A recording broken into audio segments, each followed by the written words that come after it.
All right, next we have a very exciting presentation that put together by three of our administrators, Mrs. Ripka, Mr. Jones, and Mrs. Brown. And they have started this program that we're about to share with you all on their own. It was not anything, in fact, it was something that I discovered that they were doing. And when I discovered it, I said, the board and the public have to hear about what you're doing.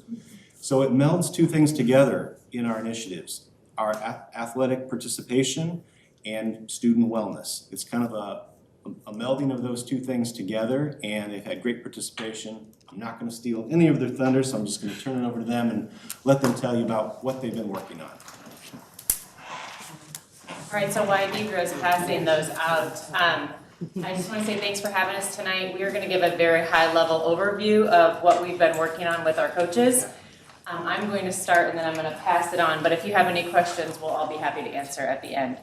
A few weeks ago, I'm going to go back to that. A few weeks ago, I talked to you all about the neurosequential model in education. I shared this brain heuristic with everyone. So this is the same heuristic that we're talking about with the coaches. The two additions that you'll see is the red, the big red. The first one says, the bottom part of the brain stem, is in charge of the things that you don't have to think about, but the things that keep us alive. This is our reactive part of our brain. We are talking to our coaches about respiration, temperature, heart rate, those types of things that athletes come in, that you take a lot more repetition for change. So the thing like, let's take a deep breath before we compete, right? Let's make sure that we're ready. We're talking a lot about the brain, and the reason we're talking about it is because our athletes come to the sport and our coaches come to the sport all with the brain, which mediates all functioning. So this is an important slide. We went through this with the coaches several times just so they know that they're dealing with the same organ that they are in the classroom, on the court or on the field, or wherever they're dealing with helping their athletes. This is the other neurosequential slide that we've really been honing in on this year. You've also seen this before when we talked about the academic piece. This is the power slide, I like to call it. It is the sequence of engagement. This is how we coach, this is how we teach, this is how we love, this is how we learn, this is how we do all things as human beings, is we must be regulated first, have a relationship with one another, and then we can reason and reflect. But if you'll notice, what we gave to the coaches is this exact same slide, only added the 3 C's. It's calm, then connect, and then you're able to coach. All of these concepts come out of that booklet that you just got. This is called a playbook. We gave this to our coaches and we walked through it with them. It's based on the neurosequential model, so it's the same thing that we're talking about with our educators, but it really breaks it down to how sports can be healing. Sports create opportunities for us to be regulated, for us to relate with one another. I mean, we just saw some pretty cool examples of where teams are coming together. We talk about belonging. I mean, we saw it here. I don't even know some of these students, and I was like, what a cool opportunity. They're never gonna forget this, right? They're getting opportunities to be stressed, manage that stress, relate with one another. That's the perfect recipe for performance, both in the classroom and in athletics. So it's been a real honor to work with the coaches. I think they've received it really well. They keep asking for more every time we get feedback. But the first time I went in, I'll be honest, I was like, how is this gonna go? I've never spoke to coaches. I had about 35 coaches and they were literally sitting there, leaned into me like this, and I'm like, okay, so they get it, they want to hear more. So it was a pretty cool experience for me, because I told you last time I could talk about this with anyone who will listen, but I think we're seeing what they're doing, as we just saw with the wrestling and the volleyball, and they're hungry to get better at reaching our athletes and using sport as an opportunity to help them do some things that we're going to talk about on the next slide. You want me to keep going? Yeah, that's fine. Okay, so regulation is the spot in the bottom where we have to be at, and what NM Sport tells us and what NME tells us is that physical activity is regulating. When we get our kids moving, they can access the smart parts of their brain. This is a direct quote from the pamphlet that you have there. I know you didn't get much time to look over it, but hopefully you will.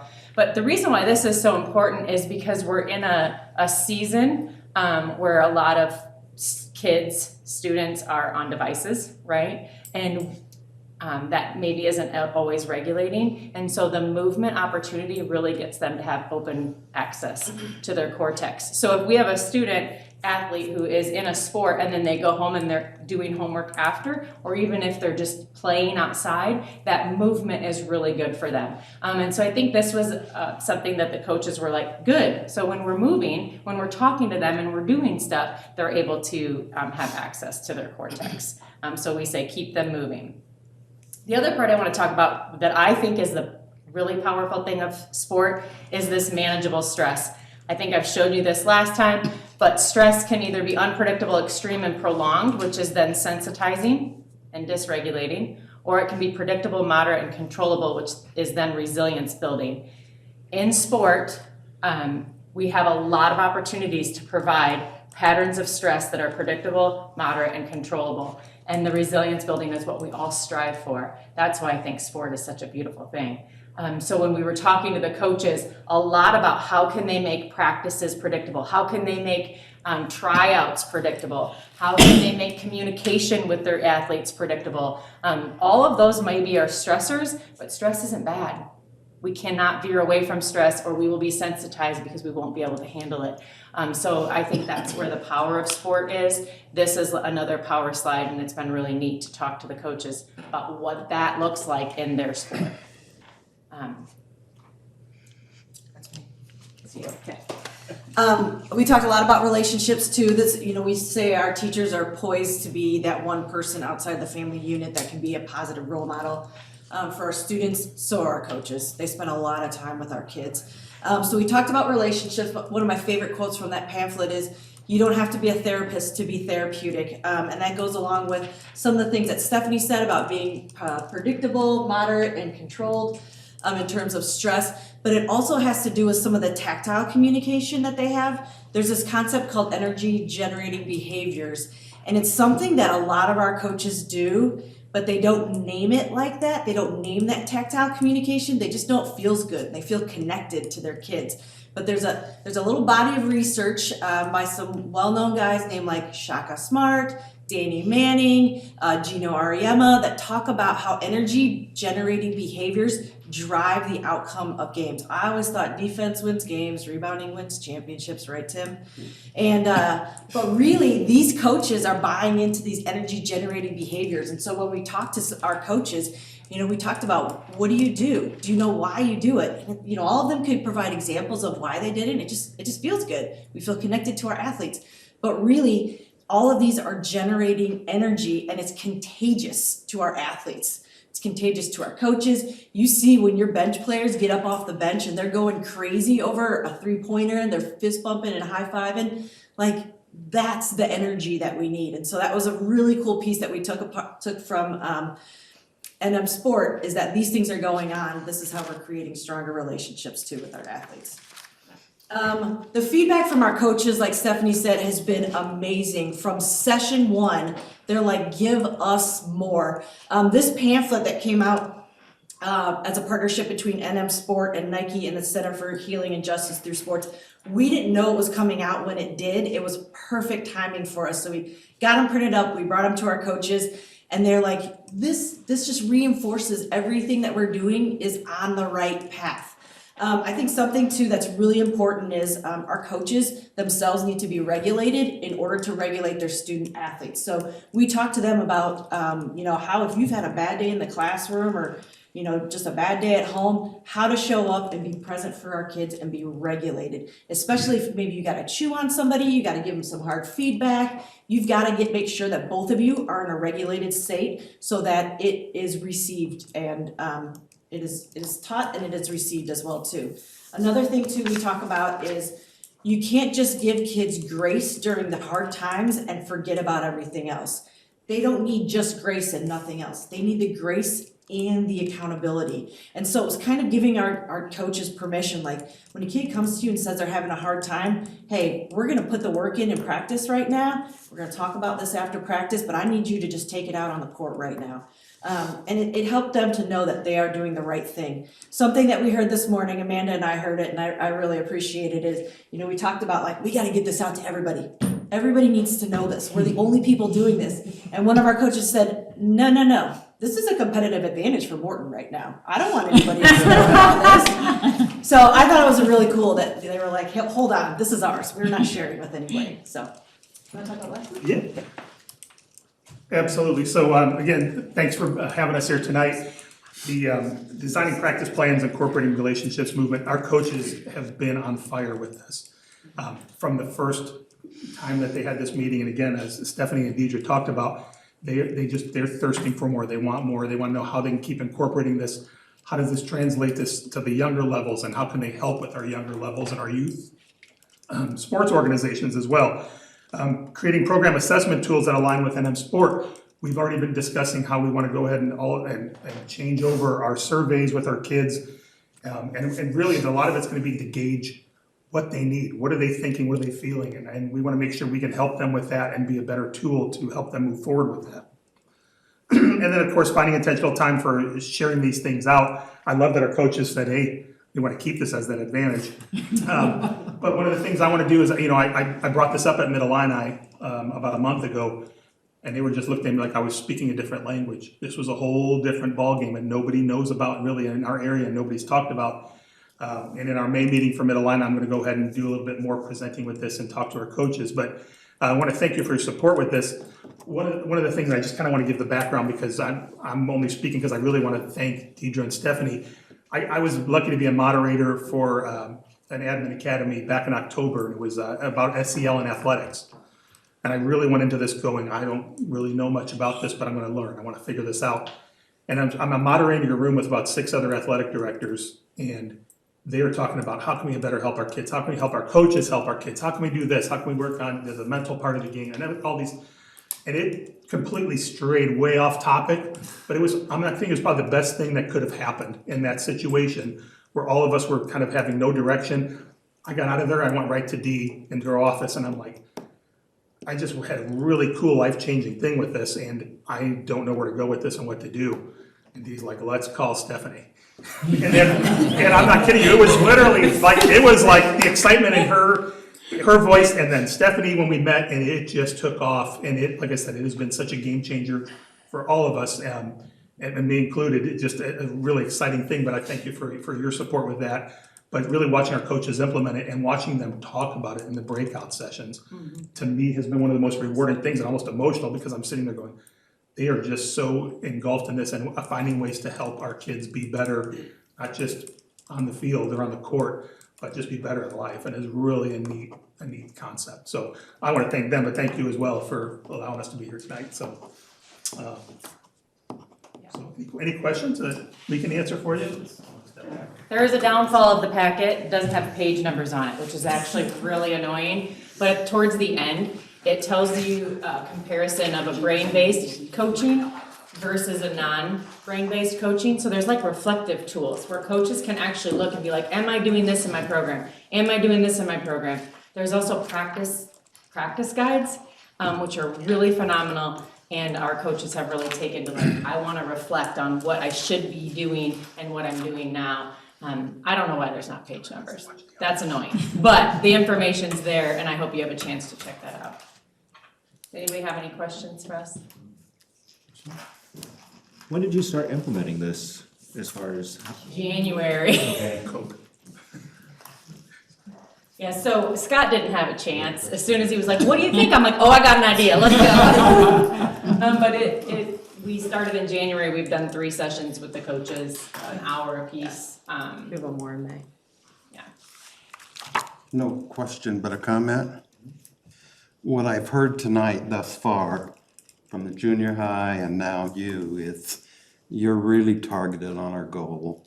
And our goal is get every kid involved, engaged. And when we look at our numbers and you throw in the band and everything else, what are we, about 90%? 90% engaged. And we're focused on every child. Kudos to you. And to think about your goal of making it better so they can be better in life. What a challenge that you're striving to meet. So thank you for your leadership. Thank you for your leadership, delivering on our goal as a board to get our students engaged. And it's not about winning and losing, it's about developing, and I appreciate all that's being done. Well, I appreciate these folks buying into everything and taking this on. Again, I discovered that they were doing it, and so that's not something they were asked to do. And to get 36 coaches plugged into this on a voluntary basis to spend time and to be passionate about it is fantastic. It's incredible.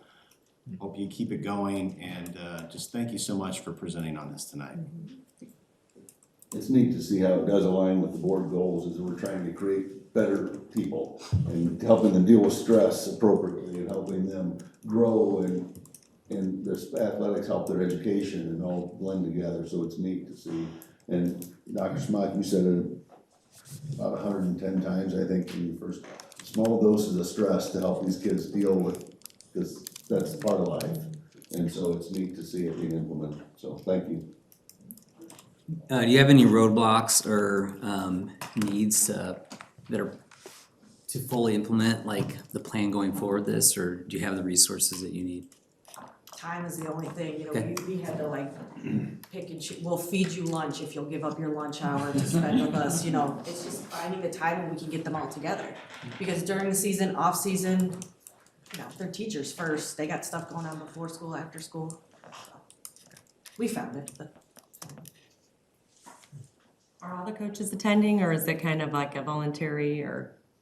It's voluntary. Yeah. We do Good thing. it during the early outs. Some of them are department heads and have responsibilities, so I think we got 35 in our biggest, but we consistently get 25 of them, Great. so yeah. It's voluntary, Yeah. but they keep coming back. Excellent. You talked about coming up with program assessment tools. I'm just wondering if that's something we're doing in-house, if that's something that's part of this more national program. At least as of right now, it's gonna be in-house, and that's our next session is what we're gonna be talking about with the coaches. I'm gonna have some surveys for the students, talking about program outcomes and things that they look for in a coach, what they look for in a program, what they wanna get out of their program. And kind of the same questions with the coaches. And then as we talk about that, developing those survey questions down the line for each program at the end of each season like we do now. But just to make it more applicable to their mental health and their season in general, and not just wins and losses, but how is your connection with your coaches? And what else can we do as an athletic department and a program to make things better? So we're gonna just continue to evolve and make sure we're serving them better, so. Can you Charged all of the coaches with the concept that every athlete on your team should know that you belong here and you matter. And so when we talked about that, Scott said he would like to implement something that, let's see if the students and the athletes feel that you belong on this team, whether you are the starter, the star, and that you matter. And so that's gonna be exciting to see what the athletes say with that. That's definitely NM all weaved into that. So. We heard earlier about parent involvement at the junior high and how important that is. How will this play into work with parents?